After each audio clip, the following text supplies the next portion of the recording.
You're listening to the Results Driven Organizations podcast with Dr. Tanya Lowe, a podcast of curated conversations with C-suite leaders and those who support organizational growth and development. Get ready for inspiring interviews, educational lessons, and thought-provoking discussions that will challenge you to execute something new and innovative that will drive results in your organization. And now, here's Dr. Tanya Lowe. Hello, you're listening to the Results Driven Organizations podcast with Dr. Tanya Lowe. Using my results driven philosophy of strategy, leadership, teams, and customer experiences, I help organizations develop their best kept secret, their human capital. It's Women's History Month, and our guest today is Dr. Pamela Larde. Dr. Pam is a dynamic leader in the coaching profession, is dedicated to empowering heart-centered leaders worldwide. As CEO of the Academy of Creative Coaching and Director of Education for the Institute of Coaching, affiliated with McLean Harvard Medical School, Dr. Larde spearheads initiatives addressing pressing social issues. At the forefront of her mission is the Academy of Creative Coaching, distinguished as one of the pioneering Black woman-owned ICF ACTP accredited coaching schools globally. Dr. Larde infuses every aspect of the organization with values of belonging, human dignity, justice, and holistic care. A prolific author and respected professor, Dr. Larde's research delves into race and gender dynamics, self-motivation, joy, resilience, and post-traumatic growth. Her publications, including 3 books and numerous scholarly contributions, reflect her commitment to advancing knowledge in these critical areas. Through her visionary leadership and transformative research, she continues to shape the landscape of coaching and inspire positive change worldwide. Dr. Pam, welcome to RDO. Hello, Dr. Tanya. I'm glad to be here. I'm so glad to have you here. So first, we speak in alphabet soup. So before we even get started, will you tell the list, because it's a big deal that you are a pioneering Black woman-owned coaching company. Will you tell the listeners what is ICF ACTP? Right. So ACTP needs to go away. So I need to update my content because it is called now they call it level 1, level 2 accreditation. So we are basically worldwide accredited is the better way of saying that. And through the ICF is the International Coach Federation. And that is one of 2 major accrediting bodies. There's another body in Europe, and the ICF is based here in the US, but it's worldwide. So we just had a student fly in from, where did she fly in from? The Middle East to class here in person in Atlanta this past weekend. Qatar. She came in from Qatar. So Qatar. Yeah. So that I know the educational central. But that international accreditation is so important. You see coaching schools that may have been started by different people, and this is not knocking anybody, but I needed to make sure that my coaching school was going to be accredited internationally so that we can reach out to people all over the world. Absolutely. Well, thank you for that clarification. Now we know, and you guys heard it here first. Yes. So, Dr. Pam, it's Women's History Month, right? It's a great time to celebrate women in history, women in leadership, women in our lives, a time for us to celebrate each other because we've made some tremendous strides in society. And so you talk about joy. Yes. You talk about a lot of things, but you talk about joy. And I'd like for us to kind of talk about that today. And so right out the gate, I'd love to ask, what role does joy play in effective leadership, especially for women in positions of power? Oh, it's I know we've all been a part of organizations that are not the healthiest in terms of, the wellness of the team and how that translates to the motivation of the team and the team really caring about the organization. And one of the things that's so important to me in my organization is making sure that we are caring for our team. And it's so basic. It's so incredibly basic. But part of that care is about cultivating joy in the work environment. So when we have our team meetings, can we, celebrate wins? Can we experience each other's joys? As opposed to some organizations I've been a part of, it's all about let's run through the numbers. Let's talk about what we're not achieving. We need to, okay, so you need to do more of this and this and this. And it just becomes one of those situations that we are just like, oh, we have another meeting. and I will tell you, through the highs and lows of this organization, I have had days with this organization, the Coaching Academy, where I am like, I'm shutting down this whole operation today. I'm done, because I don't see how payroll is going to happen. And by the grace of God, payroll has always happened.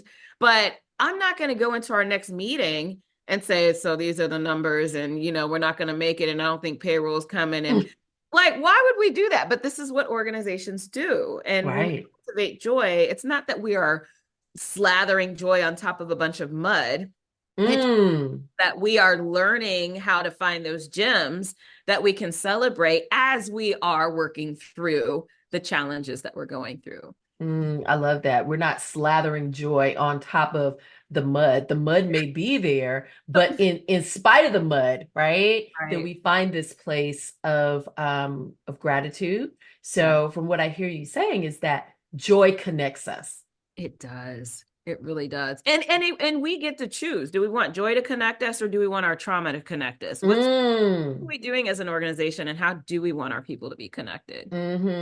So in that same vein, how can we cultivate a culture of positivity and joy in the workplace, particularly in male-dominated industries? Because oftentimes, depending on kind of which era you grew up in, for many women, they take on the male persona, and it may have an impact on the organization or on the team. So how can we cultivate this culture?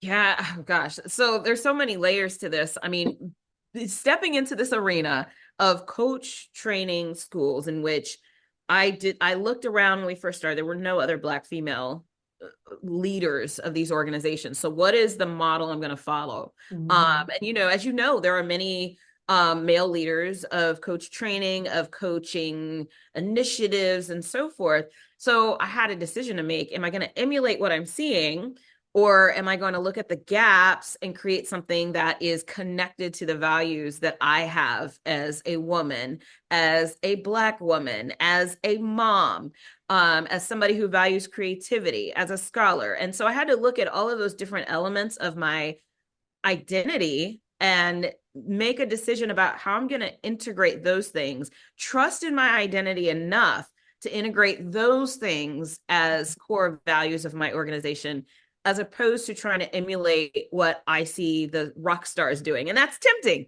because they're the rock stars and it seems to be working. So why not just be them? But what I found that people are drawn to my organization is because I've been me, because I've capitalized, I don't know if that's the right word, but because I've integrated joy into the work that I do. But I've also integrated the values of family. As a mom who has been like, I need to figure out how to manage all of these different aspects of my life. And I'll emphasize the single part, because that's the part that I haven't been able to have a partner to lean on for those kinds of things. Even in cultivating relationships and maintaining those relationships with my parents, the relationships with my friends, I just think that the value of family is so important that I had to embed that into the work that I do. And family looks different for everybody. So being even willing to make space for what family looks like for different groups of people, and how we can honor that within our organization. Wow. Wow. I want to go back to something you said. You were at a crossroad. Do I decide to emulate what the rock stars are doing, or do I create my own path? John Maxwell says that people do what they see. And I quote this all the time when I'm working with companies. People do what they see. I always say, what are we showing them? In this conversation, I think it's important to understand when is it time to change the channel, right? Because I think, we've got social media driving so much of what's happening in the world. We have people who are taking a map that may not get them to where they want to go. And they're like, well, I'm going to follow this map, which oftentimes leads to imposter syndrome. And I love that you decided, you know what, I'm going to chart my own path. I'm going to create my own way to create something that I know is going to be viable, and create something where someone down the line may say, I love what Dr. Larde did. I think I want to create something in that same vein. So it opens up the door to, it's free, I think is what I'm trying to say. And scary, because, yes, imagine to say, well, I'm going to create something different, and you don't see it already there. You don't have a model for it. You just do it. You know that it's needed, though. It's needed. It's a gap that I've intentionally looked at curating. Like, where is the gap, and how do I curate something from this gap? And it's risky, but I think it's absolutely necessary. I mean, unless you just, kind of just want to, and some people, maybe they are out there just to emulate what's there. That's totally fine. I could never find that fulfilling, but that, I think it, I guess, depends on what is important, to the leader. Yeah. So for the women listening to this conversation, if you have something inside of you that it needs to be birthed, whether it's in your business or it's in the organization where you serve as a leader, yes, it's scary sometimes to step outside of the box. And I tell people, just throw the box away. Yes. It's easier a lot of times to follow the path of others. And we celebrate trailblazers. We celebrate the people that are out there doing it. But what I want you to know is that you too can be a trailblazer. You too are making history in your organization, and you too can chart your own path. So that's what I want people to take from the first part of this conversation. Yes. So how do societal expectations and gender norms influence the expression of joy and positivity in women leaders? We're in a time where women are balancing a lot. They're balancing leadership, family, friendship. I don't have time for joy, Dr. Larde. I don't have time for it. So what do you have to say about that? It's so interesting, because I just put a poll out on Instagram, and I'm curious. I just put it out, so it's probably not even up yet. One of it was a poll on, to what extent am I feeling joy in 2024? And so one of the options is joy is not even a realistic aspiration. And I'm curious to know how many people will choose that option, because when I was in the midst of my research around joy, I kept getting responses from people that said, because my question basically was, how do you express your joy? How do you live out your joy? And they would look at me like they don't understand what I'm saying. Like, what are you talking about? Like, what do you mean? And so I realized it was an assumptive question, that I'm assuming that people do express their joy and that they can. And what I learned is that there are so many. So for women, there is, and this is the case for men, but it's for a different reason. There is this element of guilt, that if I indulge in joy too much, first of all, it's going to look like I'm not serious and I'm not doing my job well, and I have to look like I'm on point. So to do all this joy stuff, it doesn't make me look like I'm on point. And second, if I indulge in things that bring me joy, that means I'm neglecting my responsibilities around family or whatever kind of progression I'm trying to make educationally. So I can't afford to do that. Like you said, I don't have time to do that. I have to, and so people haven't really, a lot of people haven't learned how to integrate it as a part of what they do and who they are, because they see it as a separate thing that I have to jump for joy. I have to be laughing all the time. And there's so many different ways to express and live out joy. Oh, absolutely. Absolutely. Joy is an inside job, regardless of whatever's going on around me. I see joy.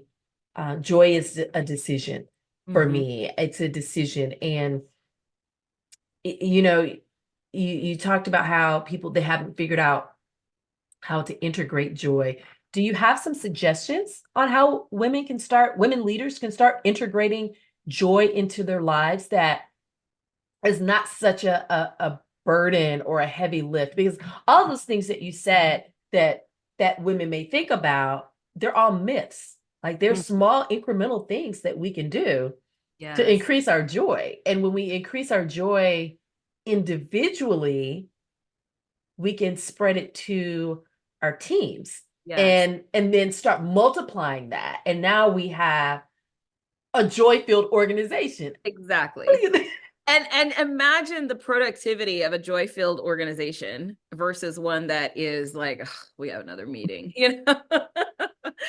So it is a realistic aspiration. I would say, you know, so one of the concepts that comes out of my work is what I call the 4 practices of joy. And that is a part of a larger umbrella that looks at wellness. And because there's a big misconception that joy is always a good thing, and that joy, it's a happy word, and that nothing bad can come out of joy. But I just want you to envision the leader that gets a lot of joy out of bringing pain to their team, that gets satisfaction out of elevating themselves at the expense of other people, at taking credit for things that they didn't do. Those are forms of joy that I call malicious joy. There's a German word for the umbrella of that phenomenon, which is Schadenfreude. And that just means joy in other people's pain. So first and foremost, before I talk about how we can find joy as leaders in the workplace, it's important to understand that all joy is not good joy. In fact, one of the women leaders that I have worked under in the past, early in my career, was renowned for finding joy in other people's pain. She's one of the examples I use all the time. So it's important for us to be aware of that first. But the 4 practices of joy, they are the ethos, our character, values, how we embody joy in our living.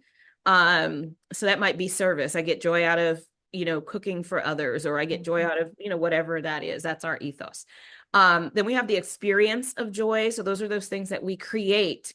Or the experiences could be created, but they also can be things that happen, but we lean into those. So those can happen in the workplace. What are we creating? What are we identifying as experiences for our teams? There is the emotion of joy. That is the thing people tend to apologize for. If you imagine somebody giving a speech, they've won an award and they're just, oh, thank you so much. I'm sorry. I'm sorry. And that's what we do. We apologize. And stop all that apologizing. Yes, stop it. In fact, instead of saying, I'm sorry, you know, just say, I am overwhelmed with joy. Just give me a minute. Yeah. No apologies. Be overwhelmed. Allow people to feel that. We are so insecure about that. And it's because we've been judged for it. It's so it doesn't come from nowhere. But so that emotion of joy doesn't always come in tears. Sometimes it comes in extreme laughter, goosebumps, you know, those things that are going on with us physiologically. And then there is the expression of joy. And that can be that, you know, we are at work, let's turn on the music, let's dance for a little bit. Let's take a dance break. I'm so happy for somebody, so I might throw my arms around them and just express joy with a hug. You know, whatever is appropriate for that environment. But so it's the ethos, it's the experience, it's the emotion, and it's the expression. And there are different ways to embody each one of those things. But if you think about how can this take place in our work environment, how do we integrate each one of these into our work environment? Those are ways to begin to start integrating joy into what we do.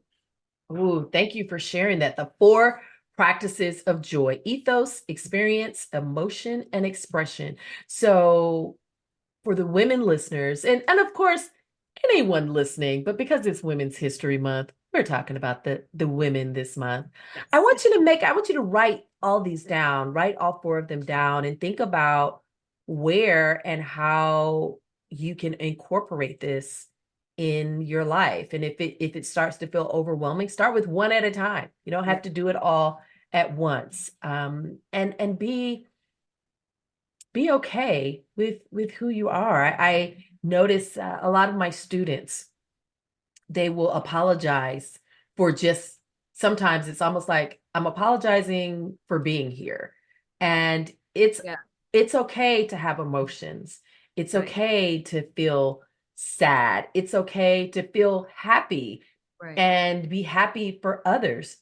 And we don't have to apologize for that. Apologize if you step on somebody's toe by Right. accident. You punch somebody in the face, apologize. But Apologize, right? But don't apologize for taking up space, because you're supposed to do that. You're Yeah. supposed to be here and be here all out. So I love every aspect of that. And I love how you quantified it with that all joy is not good joy, because you're absolutely correct. There are some people who find joy in causing hurt and pain on other people. And unfortunately, that happens in many organizations. And I also have to add that because there's for so long I've been one to say, even in studying this, well, it's a good thing I don't do that. I do it. We all do it. We look at somebody who may have even done us wrong years ago, and then we are a little bit more further along in our careers, or we accomplished something they didn't, and we like satisfaction in that. So it can creep into anybody. So I don't want anybody listening say, well, it's a good thing I'm not like that. Right. And you may not live on that street, although there are some people that live, but you're right. It's like, karma finally caught up with them. That's what it looks like. That's what and it's important to recognize that, because to your point about you may not live on that street, that might not be where you live. If you allow yourself to do it too often without checking yourself, because normally if this isn't who we are, we'll quickly check ourselves. We're like, okay, I don't need to be thinking like that. Where is that really coming from? But if we don't check ourselves and allow that to become who we are, then this is it's just dangerous to I've had clients that I've worked with, and I've said, so where is that joy coming from? Is that really, and they'll say, okay, I know, but I just need to dance in this for like 10 minutes and then I'll go back to the, I'm like, you're aware. That's great. And I believe that we all can understand. Yes. We can understand. Yes. I'm not going to say I didn't want to high five them in the moment, but I said, no, I get it. We're human beings, but we just need to be aware of what we're doing and where it's coming from. Yeah. So I want to kind of switch gears, but it's in the same vein of our conversation. I mentioned imposter syndrome earlier.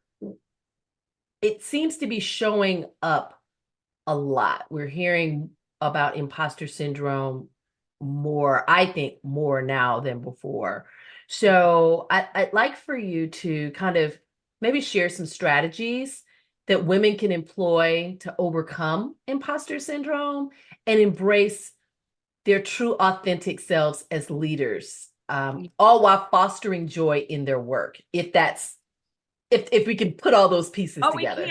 We can. I mean, I have a section in my book where I talk about institutional barriers to joy and then individual internal barriers to joy. I think imposter syndrome can probably dance in both arenas, partially because imposter syndrome is worse in work environments where people don't feel safe. They don't feel psychologically safe. And so imposter syndrome is more present in environments like that. However, we can also carry imposter syndrome into perfectly healthy environments, depending on what's going on with us and our own experiences. So I think what's first important is to identify, Am I in an environment that is breeding this imposter syndrome? Am I in a safe environment, or am I in an environment in which I feel threatened? And if that's the case, I think we have to acknowledge that what we're doing is we are protecting ourselves, and we need to make a decision about the environment that we're in. Mm-hmm. Is this a place where I can grow? Is this a place that nurtures me? And if it's not, then we have an environmental decision to make. If we are finding that we are carrying imposter syndrome into environments ourselves, then that is an awareness that we need to have as well. And with that being the case, then there's going to be a lot of inner work that we need to do to address, where did this even come from? And how do I recognize when this is coming up for me? So I would say that the communities that you surround yourself with are going to be essential in addressing imposter syndrome. I call them communities of joy. And there are 3 types of communities. We have the fragmented community. Those are the people that are on the furthest outer, ends of your circle. But they are fragmented communities because they are the people that might have levels of, there might be jealousy going on. There might be a level of indifference for who you are and what you do. There may be some maliciousness. And it doesn't mean it's always the other person now. It could mean that you're jealous of them. It could be this exists as part of the relationship dynamic. They are your fragmented community. Then a little bit closer in is your circle community. And that community are the people who support you. You might have great rapport with. They're kind. They might reshare your posts. They might put their hand up in a meeting and say, I agree with what she said. Yeah. Those are your circle. Your core are the people that are going to get in the trenches with you. They're like, let's link arms and let's go through this together. I adore you. I actually trust you. I'm somebody who is safe in your world.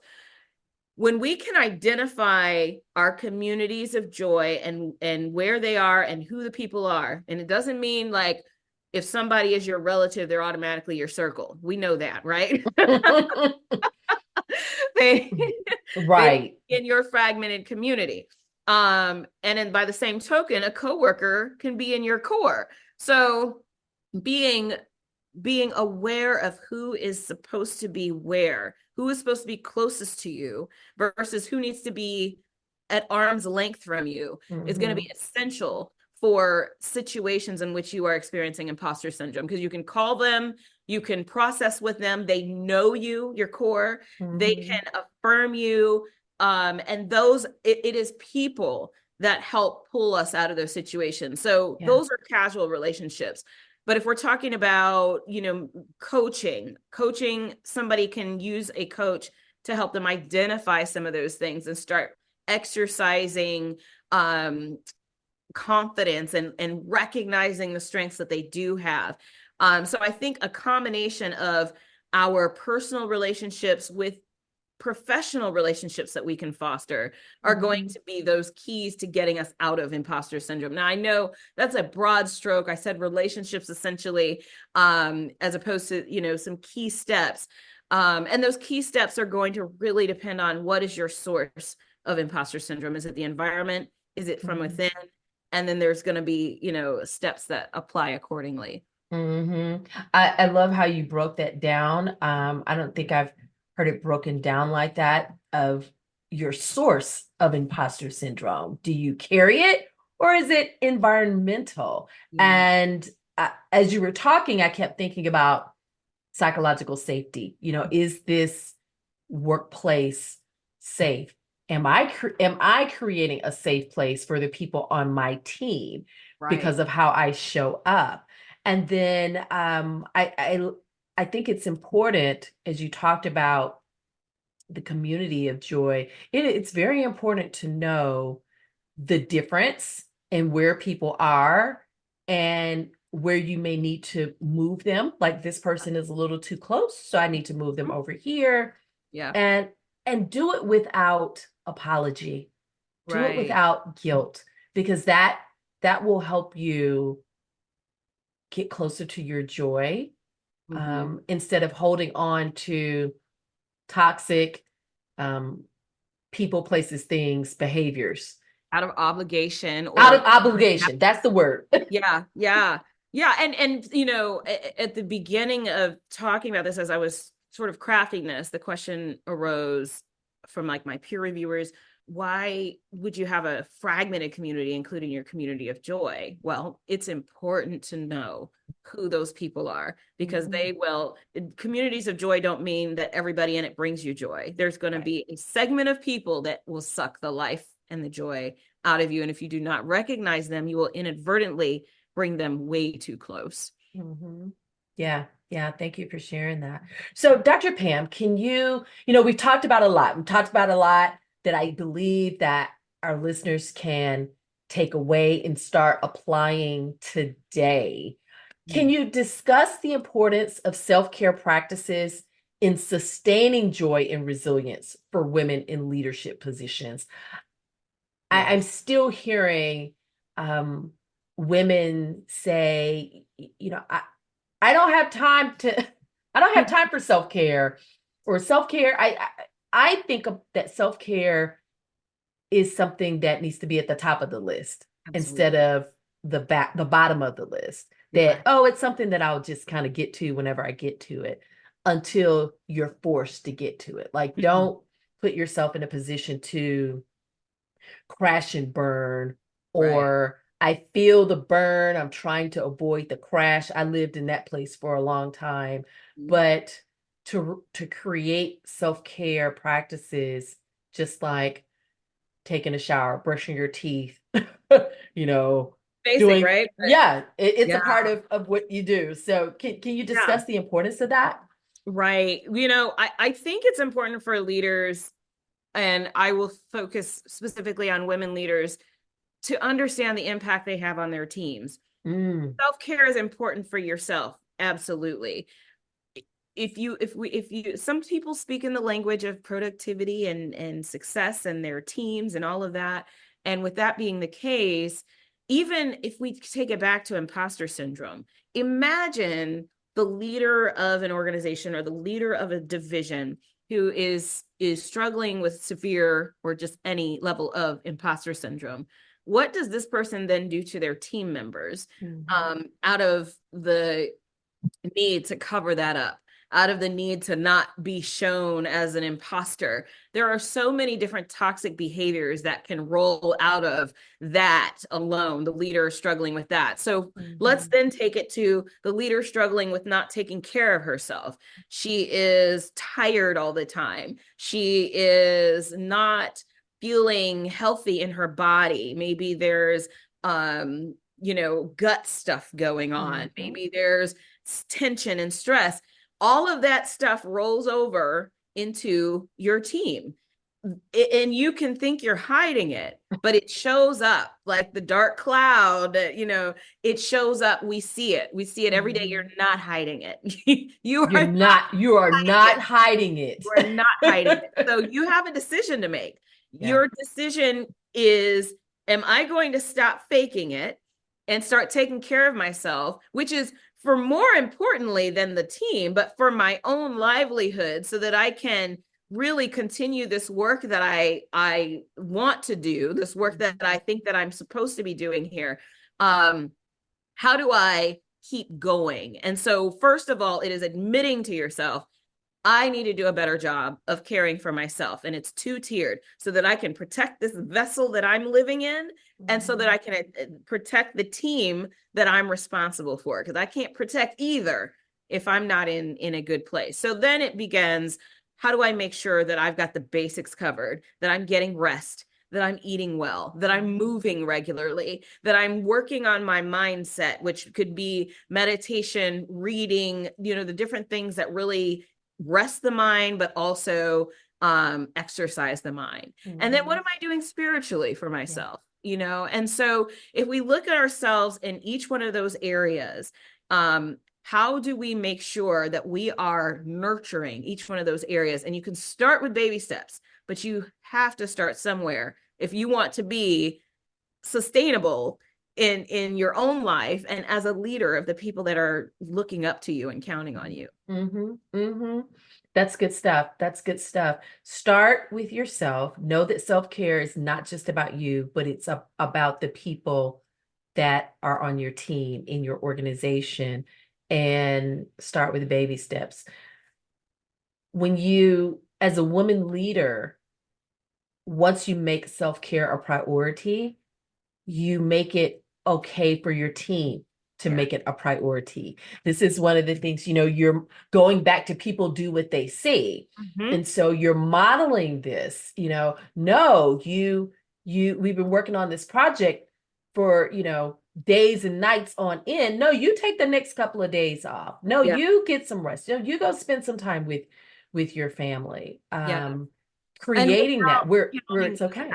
Without counting the minutes that they're gone, because what are you really creating in that kind of setting? Yeah, that's absolutely not creating a environment of joy. It's creating an environment of stress. Yes. So, Dr. Pam, as I stated in your bio, in your introduction, you are an award-winning author. Yes. You have recently released Joyfully Single. But Joyfully Single is not just, I believe it's a book for everyone. Can you talk about it a little bit? Because we're going to tell people like where they can find it at the end, but can you talk about Joyfully Single and how that book can help women leaders, regardless of kind of where they are? Yes. Well, the way I like to look at it is that we are whole, independent human beings. And so within the being of who we are in the space where nobody else necessarily exists, you're home alone, you're on the beach alone, your eyes are closed, and it's just you. Who is that single person? Who is that individual person? And how do they embody joy? How do they walk the life that they are purposed to live? Do they even know what that is? So outside of the companionship and the person, whether or not there's somebody on your arm, who are you?